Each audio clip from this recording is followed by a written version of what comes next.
소 잃고 외양간 고친다고 하죠. 바로 지금이 2025년 정책자금이라는 소를 놓치지 않기 위해 외양간을 준비할 수 있는 시기입니다. 항상 급하게 정책자금을 준비하면 자신이 없고 위축됩니다. 사업하면서 구석에 몰린 상황에는 더욱더 다른 사람의 힘을 의지하고 싶어집니다. 지금 미리 준비하면 정말 쉬운 일인데 급하게 필요하니 앞이 막막해집니다. 이때 평소에 생각하지 못한 과도하게 큰 비용을 지출해서라도 정책자금과 지원금을 받으려고 합니다. 미리 준비하면 계획이 되지만 닥쳐서 하면 단지 발악밖에 안 됩니다. 그런데 막상 정책자금을 미리 준비하고 싶어도 구체적으로 어떻게 하면 되는지 알기 어려우시죠? 지금부터 체계적으로 준비할 수 있는 방법을 알려드리겠습니다. 미리 준비하면 2025년 사업하기가 훨씬 수월하실 겁니다. 첫째, 지금부터 2024년 재무제표와 재무를 위한 경영 준비를 해야 합니다. 일단 모든 은행과 정책기관들이 기업에 대출을 해줄 때는 전년도 재무제표를 봅니다. 그런데 2024년 재무제표 작성을 준비하고 반영되는 재무 영역을 관리할 시간은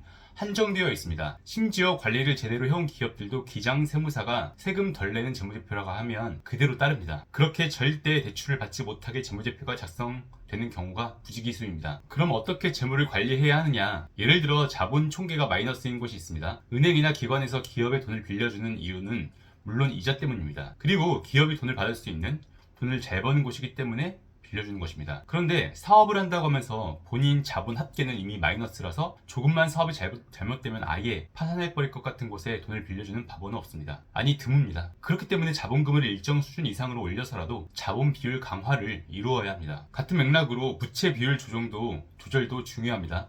쉽게 이야기해서 이미 기업에서 빌린 돈이 기업 전체 자본의 3, 4배 이상이 되면 반대로 내가 심사자라도 저 기업에 돈을 빌려줬다가는 괜히 돈을 돌려받지 못하겠다는 생각이 듭니다. 우리도 누군가에게 돈을 빌려줄 때 과연 갚을 수 있을지 없을지를 판단하잖아요. 똑같습니다. 그리고 매출 채권 및 미수금이 많은 기업들이 있습니다. 대출 기관에서 봤을 때 그런 기업은 현재 매출은 많지만 결국 제대로 돈을 받지 못해서 불안하다고 느낍니다. 더불어 그 기업의 주 거래처 업체들의 신용이 너무 안 좋고 부실한 기업들이라면 그 부분도 리스크, 위험으로 판단합니다. 마지막으로 영업이익률이 너무 낮은 기업은 그 판관비, 판매관리비를 줄이고 어떻게든 고정비를 줄이려는 노력을 해서라도 영업이익률을 개선해야 합니다. 혹시 2023년 본인 회사의 재무제표를 보고 영업이익률이 너무 낮은 기업은 어떻게든 비용, 고정비 등을 줄일 노력을 해야 합니다. 결국 돈 빌려준 입장에서 보면 회사가 돈을 빌린 후 갚을 때 그 회사가 사업해서 내는 이익으로 갚는다고 판단하기 때문입니다. 지금까지 재무에 대해 알려드린 이 부분들을 꼭 2024년 경영에 반영해서 2024년 표준 재무제표에 조금이라도 개선이 이루어지길 바랍니다. 둘째, 가점 요소들에 대한 세팅입니다. 예를 들어서 우리는 변호사, 의사가 있다고 하면은 변호사, 의사분들한테는 그분이 현재 돈이 없더라도 은행 아니면 개인이라고 하더라도 돈을 잘 빌려줍니다. 그런데 어떠한 자격도 없지, 예를 들어서 학력을 비하는 건 아니지만 고졸, 아무런 자격 없이 고졸이라고 하잖아요.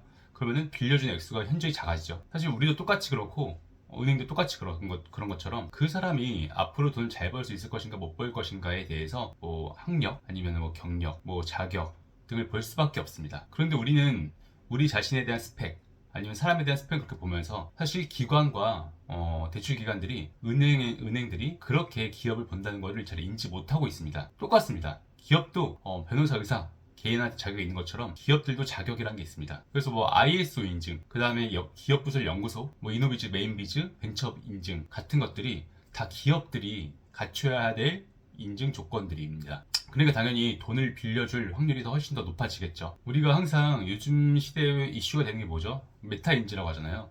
정말 자신을 객관적으로 생각하고 외부에서 자신을 바라보는 것처럼 스스로를 점검할 수 있어야 되는 건데 대표님 기업도 그렇게 바라볼 수 있어야 합니다.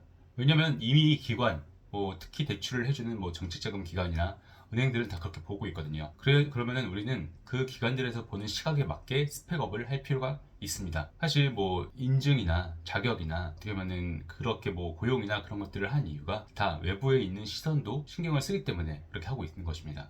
셋째가 바로 장기적인 자산 확보 계획입니다. 우리가 이제 예를 들어서 우리 개인은 앞으로 이제 맨날 전세로 집 이사 다니는 게 지겨우니 이제 내 집 마련을 하겠다. 그러면 언제 계획을 잡고 돈을 모으고 하는 시간을 갖잖아요. 정말 비슷합니다. 기업도 기업의 산업용 부동산, 그러니까 어떻게 보면 사업장이죠. 사업장을 구매할 수 있는 돈을 모으고 어떻게 인증도 준비하고 대출할 수 있는 여력을 만드는 것도 미리 자산 확보 계획을 하는 것인데 기관들이 볼 때, 특히 대출을 해주는 기관이나 은행들에서 봤을 때 그런 계획이 있느냐 없느냐를 되게 중요하게 봅니다. 사실 우리도 진짜 그 가정이 유지돼야 되기 때문에 그런 삶의 터전도 생각하는 거고, 그다음에 내 집 마련 생각하는 거잖아요. 똑같습니다.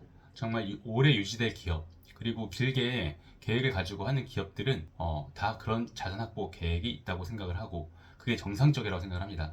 그래서 우리 기업도 우리가 꾸준히 사업을 계속할 것이라면, 한마디로 단타로 뭐 치고 빠질 기업이 아니라면, 그렇게 장기적인 계획을 갖는 기업한테 당연히 더 가점을 줄 수밖에 없고, 그런 기업에 돈을 빌려주고 싶어 합니다. 그리고 심지어 그런 기업은 사업이 조금 안 되거나 어려울 때도, 사실 뭐 내 집이 있으면은 내 집 담보로 우리가 급할 때 생활비 대출할 수 있는 것처럼, 그렇게 기업의 사업체, 그러니까 사업장 가지고도 그렇게 대출을 또 해줄 수가 있습니다. 그 유연성도 있는 것이고요. 마지막으로 넷째, 인원 조정입니다. 예를 들어서 우리 기업이 내년에 소진공을 갈 건지 중진공을 갈 건지, 어떤 대출 기간을 선택할 거냐에 따라서 우리의 올해 그 총 고용 인력에 대해서 조정도 필요할 수가 있고요. 약간의 조정을 하는 거죠. 그리고 예를 들어서 기본적으로는 우리가 고용 증대를 하잖아요. 그러면 무조건 국가에서는 좋아합니다. 그리고 국가에서 좋아하는 그 기준을 가지고 그 보증기관들, 대출기관들에도 같은 기준을 내려줍니다. 그래서 당연히 고용을 증대시키는 기업은 뭐 세제 혜택도 주는 거고, 그 다음에 정책자금 혜택도 주는 거고, 고용지원금 혜택도 주는 거죠. 그런 것들을 주는 거니까 우리가 만약에 고용할 일이 있으면, 그리고 굳이 뭐 프리랜서로 계약한 사람을 정규직으로 고용할 계획이 있다면 훨씬 더 좋은 가점을 받을 수 있으니, 그것도 올해 미리 준비를 해야 내년에 그게 반영. 오늘은 이제 제가 이 일을 하면서 미리 준비하고, 특히 내년도를 미리 같이 준비하면서 미래를 바라보면서 이제 준비하는 기업들이 있단 말이죠. 그 대표님들하고는 이런 대화와 이런 준비를 하면서 같이 미리미리 내년을 준비하고 있습니다.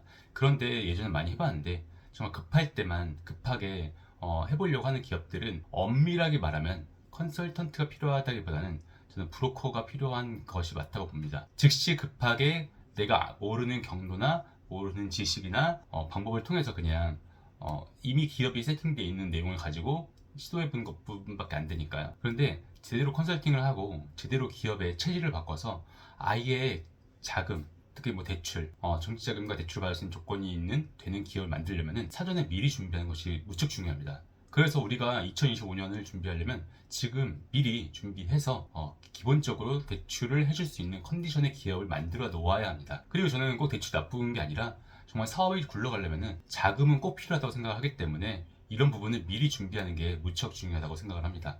정말 항상 급할 때 급하면 취하더라고요. 그러니까 우리가 미리미리 준비해서 기업의 체질과 요건과 자격을 만들어서 당당하게 사업자 대출을 내년도에 잘 받을 수 있었으면 좋겠고, 그렇게 해서 2025년도에는 정말 더 불안감 없이 사업하실 수 있는 대표님이 되었으면 좋겠습니다. 이상으로 해결사 조 팀장이었습니다.